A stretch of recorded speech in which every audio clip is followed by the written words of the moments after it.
Bonsoir Rémi Marion. Bonsoir. Vous êtes réalisateur, auteur, photographe, un temps aussi naturaliste, l'un des plus grands connaisseurs français de l'ours. On est ravis de vous avoir sur ce plateau. Ce week-end, dans les Pyrénées, une ours a été tuée par un chasseur. Un drame quand on sait à quel point la réintroduction de ces animaux est difficile. Il y en a aujourd'hui une soixantaine dans les Pyrénées. Il n'était que 5 il y a une trentaine d'années. Alors le chasseur a été lui-même blessé. Est-ce qu'on sait exactement ce qui s'est passé? Alors on a très peu de détails parce que l'ours n'a pas malheureusement témoigné. Et puis il faut laisser faire l'enquête aussi. Et donc avant que tout le monde se précipite, je dirais, pour dire ce qui s'est passé, pour analyser tout ça, il faut aussi qu'il y ait une enquête qui soit la plus objective possible. C'est rare quand même qu'un ours blesse un homme. Ça n'est pas arrivé depuis plus de 25 ans, je crois. Oui, évidemment. Alors ce qui est dommage, c'est que souvent, quand il y a un problème, ce sont toujours avec les chasseurs. Et donc eux, ils ont un fusil. Et alors que les randonneurs, il y en a des centaines de milliers dans les Pyrénées tous les ans. Il y a des gens qui voient des ours très fréquemment, qui les croisent et tout se passe bien.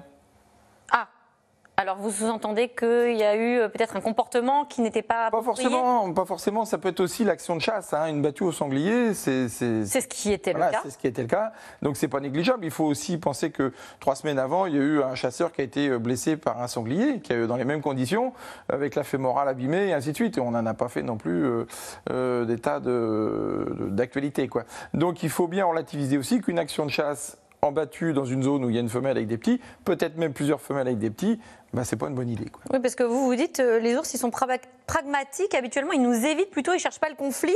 S'ils nous croisent, ils tentent de négocier pacifiquement leur passage. Exactement. Les animaux sauvages, ils n'ont pas du tout intérêt au conflit. Un animal sauvage blessé, il est mort.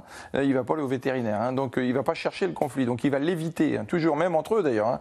L'attaque, c'est en dernier recours. Parce que je crois que le chasseur a été mordu pour le coup. Il a été mordu, il a été blessé et c'est dramatique pour lui, évidemment. Mais ce qu'il y a, c'est qu'il a dû se retrouver, enfin on peut l'imaginer comme ça, entre la femelle et ses petits. Et là, évidemment, c'est la très très mauvaise situation. Là.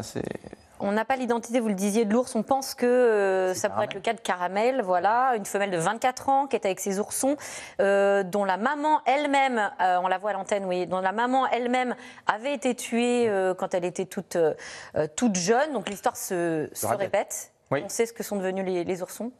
On peut espérer. Alors, ils sont dans un âge. Et puis, en plus, l'avantage aussi, c'est que les Pyrénées offrent énormément de disponibilité alimentaire pour les ours. Donc, ce qui fait aussi que la population se développe relativement bien.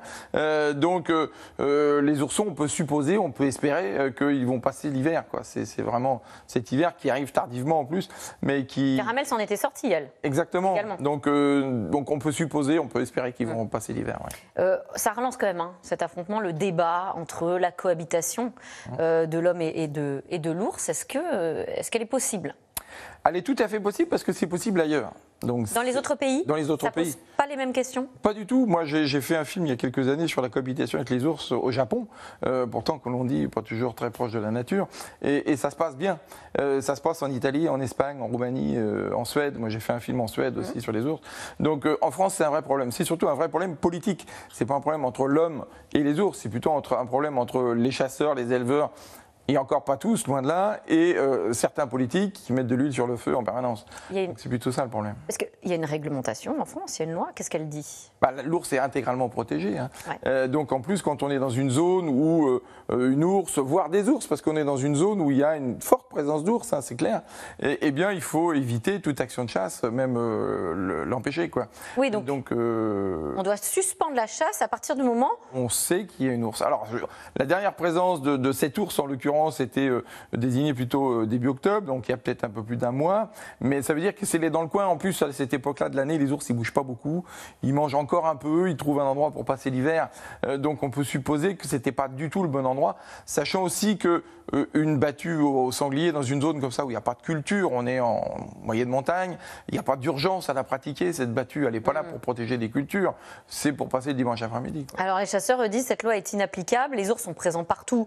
Donc si on veut mettre sous cloche la montagne, il faut nous le dire. Et ils sont soutenus par la présidente du conseil départemental de l'Ariège. Voilà ce qu'elle dit. On ne peut pas continuer à avoir un territoire comme ça, qui est peuplé d'ours et dont les hommes vont se retirer petit à petit. Si on nous demande que l'Ariège soit rayé de la carte de France, il faut le dire. Donc elle veut plus de régulation. Ça veut dire en fait la chasse à l'ours, la régulation. Non mais c'est ça, non, faut sortir de ce discours-là. Le problème, c'est que la présidente du département de l'Ariège hystérise complètement la situation. Elle n'a même pas dit quelque chose, ni sur l'ours morte, ni sur le chasseur qui est blessé. Hein. Donc elle s'est engouffrée directement dans le dire, mais il faut supprimer les ours. Donc à un moment donné, il faut se calmer.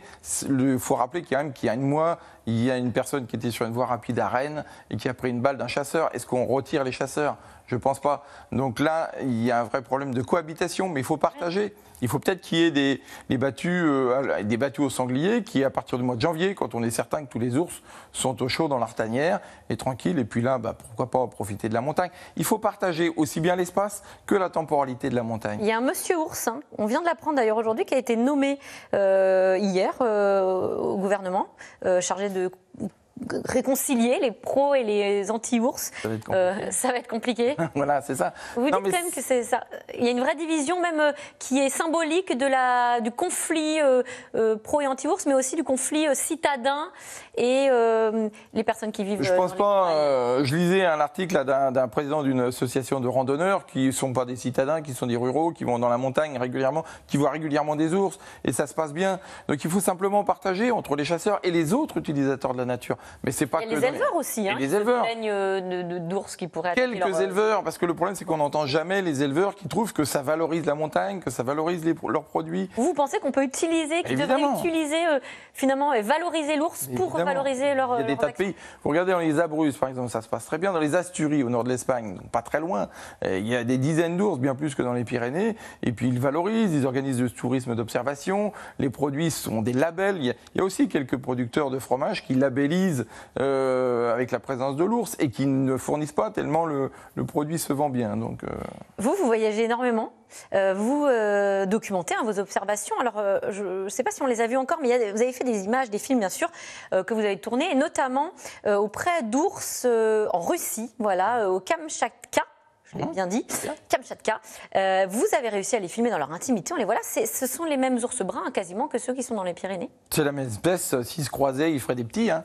Là, c'est des oursons d'ailleurs. Là, ce sont des oursons, donc c'est pour montrer aussi que l'apprentissage est important.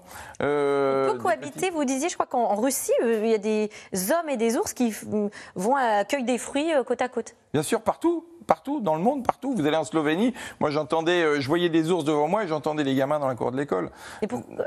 Donc c'est vraiment un problème politique en France. Hein. Ouais. Et il y a aussi beaucoup de gens depuis des décennies vraiment qui poussent ça, qui l'utilisent, qui l'instrumentalisent. Et donc ça c'est vraiment un gros problème. Alors que je suis certain qu'il y a beaucoup de gens, même dans les Pyrénées, même des éleveurs, qui aimeraient bien qu'on parle de l'ours autrement. Mais le problème c'est qu'il y a toujours une frange assez violente et qui utilise. Donc on peut, ça s'éduque, un ourson pourrait apprendre aux enfants ou aux oursons à cohabiter Pourquoi pas? De toute façon, c'est absolument extraordinaire de voir des ours, hein, même si on les croise que brièvement. Mais c'est vraiment aussi de voir cette... moi j'ai un bouquin qui s'appelle L'ours, le trot de l'homme, parce que justement c'est un animal qui est proche de nous, qui mange la même chose.